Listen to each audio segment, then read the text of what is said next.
Merhaba, ben Barış. Yani adım Barış. Aynı zamanda hayatımın kelimesi. Ama kendi seçmediğim bir kavram bu. Beğenmediğimden falan değil, yanlış anlaşılmasın. Kendi irademle yaptığım şeylerden biri değil sadece, o kadar. Peki ya kendim seçseydim hayatımın kelimesini? Bu çok zor bir karar olurdu her şeyden önce.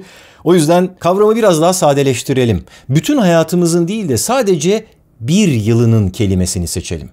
2023 için herkes kendi hayatının temasını belirlesin. Tek bir kelimeyle. Amacımız ona odaklanmak olsun. Örneğin sade kelimesi, süssüz, gösterişsiz şeyler tercih etmek, öyle kıyafetler giymek ya da daha yalın bir yaşam için de kullanabilirsiniz bu kelimeyi. İçtiğiniz çayın, kahvenin şekersiz olmasını sağlamak için de.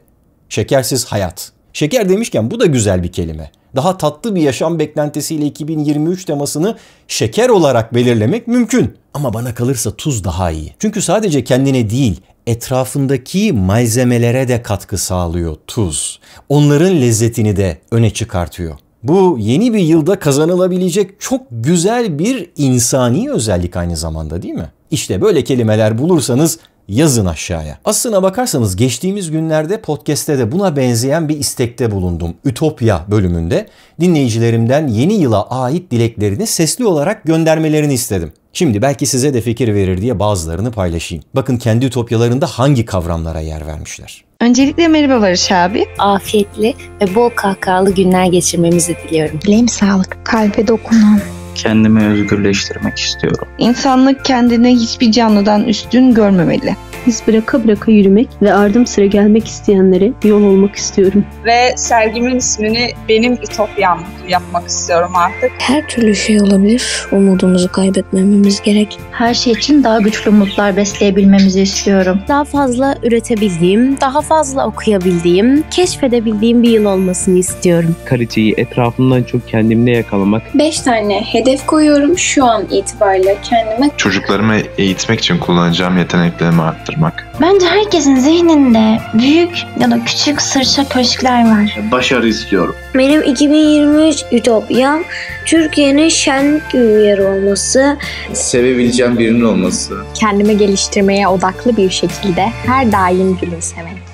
İşte şimdi sizden bunu da böyle uzun uzadıya değil de tek bir kelimeye indirmenizi istiyorum. Kendiniz için. Mümkünse bu kelimenin ilk akla gelen anlamlarından daha ötesi de olsun. Taze kelimesi gibi. Önce akla hemen taze meyve sebze geliyor. Bu haliyle bile güzel bir tema. Yeni yılda sağlıklı beslenmek gibi bir hedefiniz olabilir. Ama bu başka şekillerde de kullanılabilir. Taze bir başlangıç. Etrafındaki her şeye taze gözlerle bakabilmek. Ya da adım kelimesi. Hani benim adım Barış demiştim ya. Oradaki gibi bir ismi de işaret ediyor. İlerlemek için yapılması gereken hareket anlamına da geliyor. Adım atmak.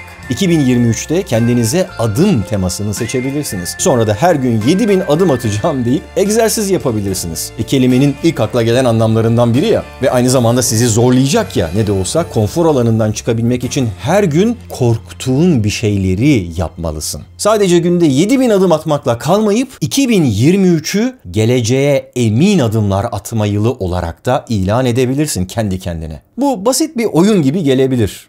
Belki öyle de olabilir. Ama kelimelerin gücüne inan. Ne yapıyordu Harry Potter? Expelliarmus deyip şimşeğimsi bir ışık hüzmesiyle en güçlü rakiplerinin bile gardını, silahlarını düşürüyordu. Onun kelimesi de buydu. Expelliarmus. Ve evet, seçeceğiniz kelimenin hayatınızda sihirli bir etkisi olabilir. Sanırım çoğumuzun her yeni yılın başında istediği o büyük değişimler için böyle küçük kelime oyunlarına ihtiyacımız var. Biz zaten burada kendi aramızda yıllardır buna benzeyen bir oyunu oynamıyor muyuz? Zinciri kırma adı altında her yıl kendimizin daha iyi bir versiyonu olmaya çalışmıyor muyuz? Bu yıl da yapacağız elbette. Şimdi bu oyunun kurallarını hatırlayalım. Kendimize bir hedef belirliyoruz. O hedefe ulaşmak için her gün bir adım atıyoruz. Attığımız her adımdan sonra takvime bir çarpı koyuyoruz. Bir süre sonra bu çarpılardan bir zincir ve o zincirden yeni bir amaç ortaya çıkıyor.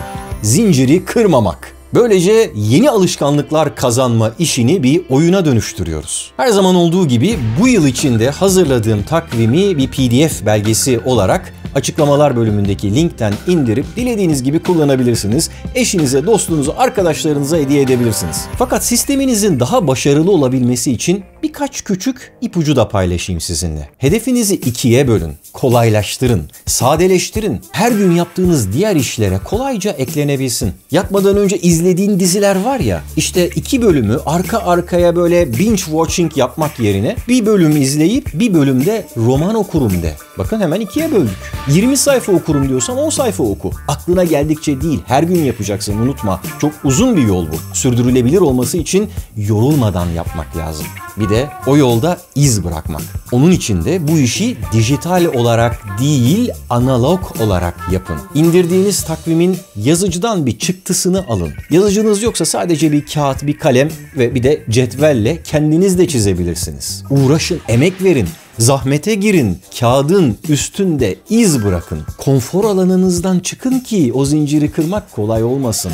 O kadar uğraştınız. Bastırdığınız ya da çizdiğiniz takvimi gözünüzün önünde tutun. Masanızın üstünde, defterinizin arasında dursun. Her gün görebileceğiniz bir yerde kalsın. Zaten o yüzden dijital olmamasını özellikle tavsiye ediyorum. Cep telefonunuzdaki yüzlerce uygulamanın içinden gelen binlerce mesaj arasında kaybolmasın. Bilgisayarınızın değil, gerçek duvarınızın kağıdı haline gelsin. Ki onu her gün görün, o da sizi görsün. Karşılıklı bakışın. Onu daha görünür hale getirmek için daha büyük bir kağıda basın ya da çizin. Bakın sadece bir takvimi değil, önümüzdeki yılı, kendi hayatımızı tasarlıyoruz. Hani dedik ya herkes kendine yılın bir kelimesini seçsin diye. Ben kendime böyle bir kelimeyi çoktan seçtim. 2023 yılı için 3 harfli bir tema belirledim. Göz. Evet, bildiğimiz göz. Görmeyi sağlayan organımız. Ama seçtiğimiz kelimenin farklı yönleriyle bize ilham vermesini istiyoruz ya. Göz kelimesinin dilimizde en az 145 farklı kullanımı olduğunu biliyor muydunuz? Ben kendi anlam dünyamda buna yenilerini de eklemeyi düşünüyorum. 2023'te çok daha keskin bir göze sahip olmak istiyorum ve bunun için çok özel bir takvim daha tasarladım. Dünyanın en güçlü gözü nedir? Hani böyle onu görmekten sakındığımız falan. Bu değil. Tabii ki değil. Dünyada bugüne kadar insan eliyle yapılmış en büyük ve en keskin göz. İpucu veriyorum. Artık dünyada değil. Buldunuz mu? Webb Uzay Teleskobu. İnsanlığın en güçlü gözü bu. O kadar güçlü ki milyarlarca yıl öncesinin ışıklarını bile görebiliyor. İşte ben böylesi bir göze sahip olup sadece geçmişi değil, geleceği de görmek istiyorum. Mecazi anlamda elbette. Geçmiş hayatlara sadece bakmak değil, onları görmek, anlamak ve geleceğini bu tecrübelerin üstüne inşa etmek. Göz kelimesi bana tüm bunları hatırlatıyor. Ve duvarıma asacağım türde bir göz olarak Webb Uzay Teleskobu'nun şekli gayet ilham verici. Altıgenlerden oluşan 18 aynası var.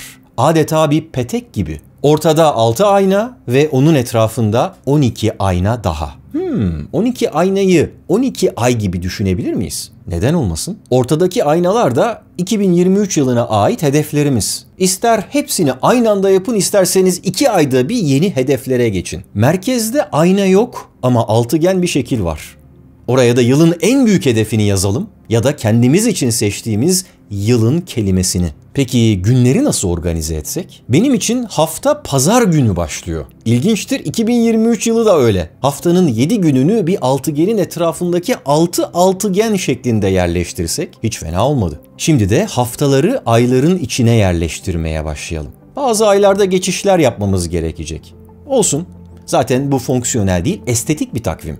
Bize ilham verecek. Hedeflerimizi gözümüzün önünde tutacak. Üzerine yeni amaçlar yerleştirmemizi kolaylaştıracak bir tasarım. Ve bu son haliyle hem onları hem haftaları hem de ayları ayrı ayrı görebiliyoruz. Üstelik yılın tamamı da bir göz şeklinde. Kendisi de devasa bir göz gibi olan evreni incelemek için yapılmış bir teleskop. Evet, bu yıl göz temasını ve bu teleskop şeklini seçtiğim için tasarladığım fonksiyonel takvimde bundan nasibini aldı. Ve evet, bir estetik bir de fonksiyonel 2 takvim yapıyorum her yıl. Daha geleneksel, daha fonksiyonel olan astronomi takviminde Webb Uzay Teleskobu'nun çektiği en güzel görsellerden bir tasarım yaptım. Ocak ayında Webb'in ilk derin alanı görseli bizi karşılıyor. Çünkü onun çektiği bu ilk fotoğrafta SMACS 0723 kümesindeki binlerce galaksi görülüyor. Şubat'ta Güney halkası bulutsusu ve Mart'ta Stephan beşlisi var.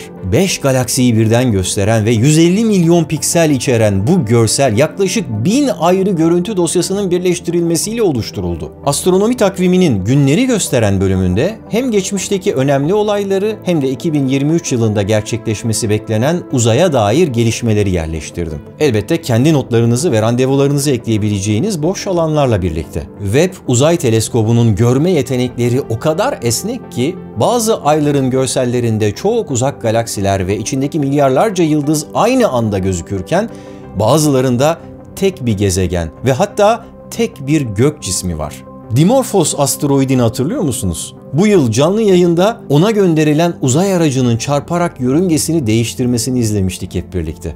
İşte burada çarptıktan 4 saat sonra teleskopla uzaya yayılan tozları görüyoruz. Bakın, ne gördüğünüze bir kez daha bakın, gözlerinizi açın.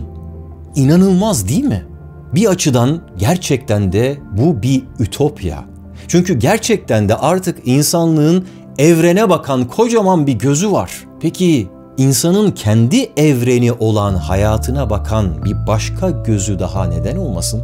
O gözü açmak sizin elinizde. 2023'te yepyeni bir başlangıç yapmak dileğiyle.